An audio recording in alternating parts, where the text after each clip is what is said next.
Iga Swiatek just claimed her fourth championship at the French Open. What are her chances now as we head into the grass season at Wimbledon? What's up, everybody? It's John Eric Polai here to talk today about Iga Swiatek. We all just saw what she did just a short few days ago, where she wins her fourth championship at Roland Garros, her fifth major championship overall. And now we head to the grass court season. Of course, those Wimbledon Championships coming up very, very shortly here. And it raises the question, as the world number one player, how does Iga fare on a surface that hasn't been too kind to her? And she even admits that grass hasn't been her bread and butter, if you will. Well, here's the thing that I think for Iga. I have a checklist here for Iga Swiatek on this, or for this year's Wimbledon Championships here on this grass court surface. Here it is up on your screen.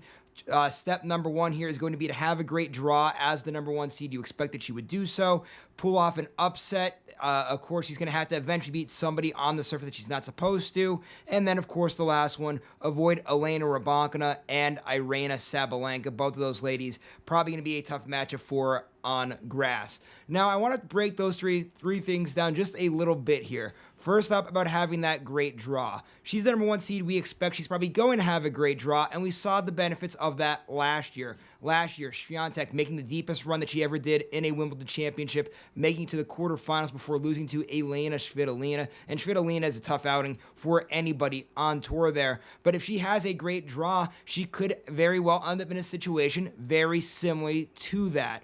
And if that happens, that puts her in a great spot. Now, remember last year, too, she went 3 sets with Svitolina. She very well could have made the semifinals on that surface. So if she ends up with a great draw that allows something like that, then there's an upset or two throughout the course of the tournament. Iga could be in a driver's seat to make a very deep run in this year's tournament.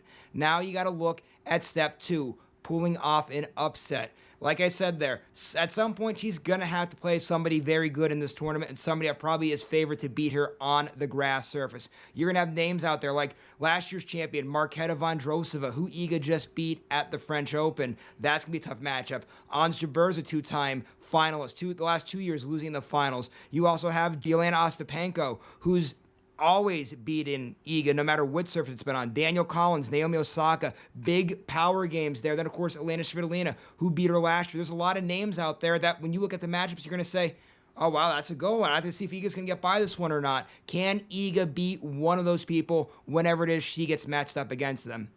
Then the last one finally here for today, avoiding Elena Rybakina and Aryna Sabalenka. Rybakina has actually had Swiatek's number throughout the course of their careers here so far, so that's a big matchup there, and one that I think favors Rybakina on this grass surface. Rybakina, of course, is a Wimbledon champion herself. Then Aryna Sabalenka, I think this is really going to be her tournament to lose. She's been playing so well as of late. She won the Australian Open earlier in the year, was having a great clay court season up until losing in the quarterfinals. They're getting upset. This is a surface that definitely favors the power game of Sabalenka. And if there's ever going to be a time for Sabalenka to beat Swiatek, it would be on this grass surface. And I think if Iga is going to win a Wimbledon championship, and it's going to happen this year, it's going to have to be that she misses either Rybakina or Sabalenka. Now, with all that being said, tall task here yet for Iga. Iga even admits that this grass court's not her favorite, and she's still figuring it out and whatnot. But I think at one point in Iga's career, she is going to win this championship,